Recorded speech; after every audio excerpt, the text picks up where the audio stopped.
Hey guys, Shubham here back with another video. So today we're gonna look at Seedroid 6.5 for the Poco X2. As you guys know, Seedroid is one of my favorite ROM for several reasons. It has one of my favorite features included. So because Seedroid is based on the Pixel UI, it is really smooth as you can see, and you will get that 120 fps on the Poco X2 as well. So you can feel the smoothness here. And on the notification panel, as always, you will get battery saver, location menu, live display. As you can see, you can change it with your environment or it will automatically change with your time zone. Also you will get FPS meter. Also you will get dedicated gaming mode where you can add any game you want. Also you will get always on display. So if you turn up your display, so as you can see, you will see the time and the day. Also you will get option for the 16 profiles. As you can see here, you can choose the silent mode as well as the other.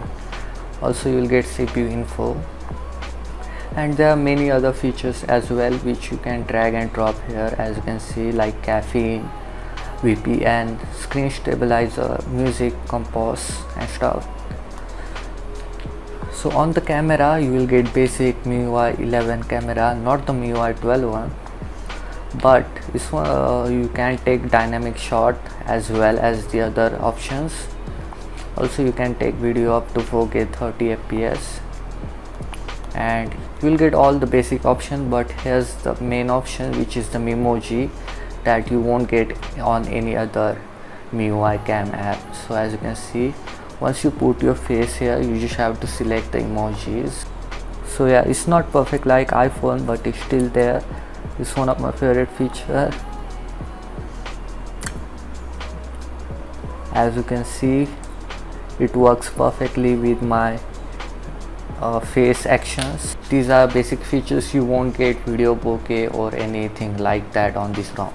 Also you'll get audio player as well here. As you can see, I don't have any music, but on the settings you can customize the settings. It has no ads whatsoever.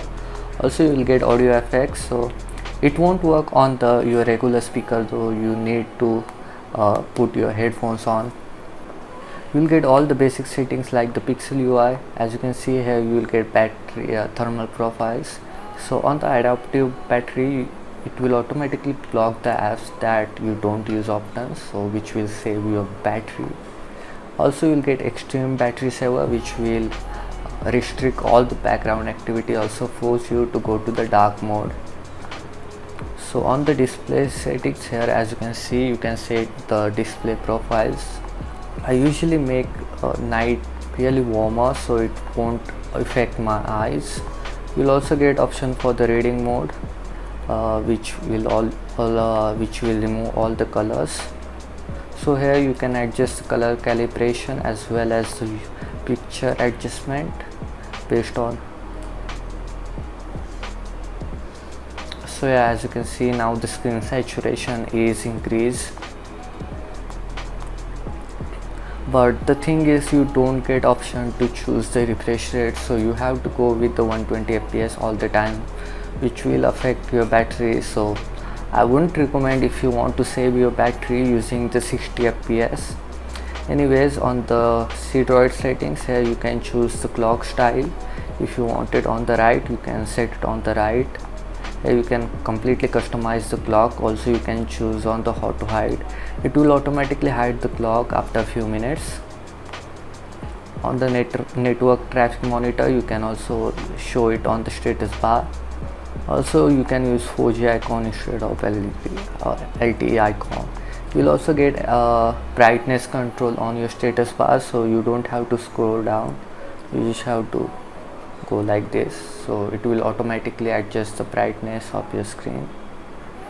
Alright, on the quick settings here, you will get option to customize your tiles. So if you want 5 columns here, you can customize your entire tiles. Also you can vibrate on touch, so it will vibrate whenever you touch the tiles. So yeah, you can also add the battery percentage on your quick settings. Anyways, let's look at the lock settings, and on here, as you can see, you can also enable the weather. So you will see the weather on your lock screen. As you can see, 28 Celsius. Also you can add the secure power menu after the power authorization. So on the navigation you can set the jump to camera. So if you press the power button twice, it will automatically go to the camera, as you can see. So on the buttons here, you can customize the entire button system. You can also use the screenshot button on the button system. As you can see, you'll also get option for the advanced restart. So if you want to go to the advanced menu, so if you press the restart, it will show you guys the advanced menu, including other like recovery system and system UI. On the wake device, you can wake up your device by pressing the button. You can also answer the call using pressing the volume button. So on the user interface here, you will get option for the always on notification and stuff. Here you will also get option for the edge lightning, which we see on any other ROMs. You can also hand the wave for the push notification. On the animation here, you can choose the system animation. I usually set it on the default, but if you want to change it like this here, you can do that as well. You can customize everything on this ROM, and I honestly can't show you the every settings. So yeah, here you can hide the notch, as you can see. I usually put it on the normal, which is my favorite setting. Here you can choose the style. On the notification here, you will get some of the options like ticker. You will also get the flashlight option. So whenever you get the call, your flashlight will blink. So if you can set it on the always, or you can only set it on the ringer mode. Here you will also get option for the less boring, so it will customize the notification for you, like on the Android 11. Here you will also get option for the notification light, and it works perfectly fine whenever you get notification or whenever you put phone on the charging. Here it won't work on the MIUI though, so if you want that notification light to work, you have to install this custom ROM. Anyways, on the sound here, you will get option for the charging sound. Whenever you put phone on the charge, here you will get sound, I guess. On the volume panel here, you can set the volume panel on the left if you prefer that way. On the adaptive playback, it will automatically pause the media whenever your volume is muted, so you don't have to stop that. So let's look at the missile CS, which is my favorite setting. Here you will get CPU info.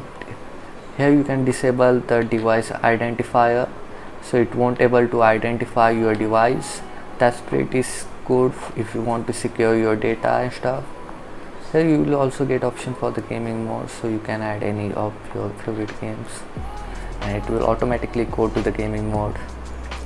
On the keyboard setting, you will get option to use the enter key, so if you want that instead of. Anyways, here you will get swipe to screenshot, so you just have to swipe 3 fingers, as you can see, to take a screenshot.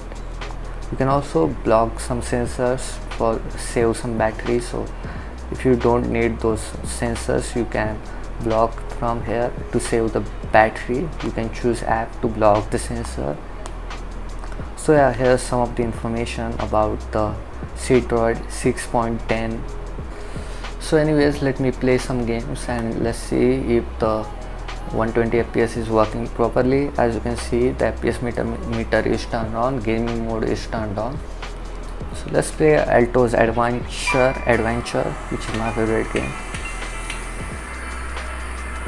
And as you can see, it's running really smoothly. Unfortunately, I don't have PUBG today to play because it's not working for some reason. So as you can see, it's working perfectly on the 120 FPS almost. Let's play as part. Let's see how well it performs. So as you can see, the FPS is on 30 right now. And let me tell you guys, this FPS meter is not that accurate. But as you can see, it's running really smoothly as I expected. because of the optimization on this ROM.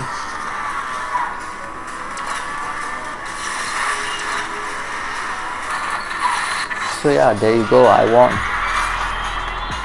Anyways, so let's okay, so now let me show you guys how you can install this ROM on your own device as well. You can install this ROM on any other devices that support custom boards. So first of all, you need to download the zip file and the GApps, which I will give link in the description. And you also need to unlock the recovery of your smartphone. So after you do that, go to the wipe, go to the advanced wipe data cache. Now go back, go to the install. First install the Cdroid. So yeah, after you do that, go back and install the OpenGApps.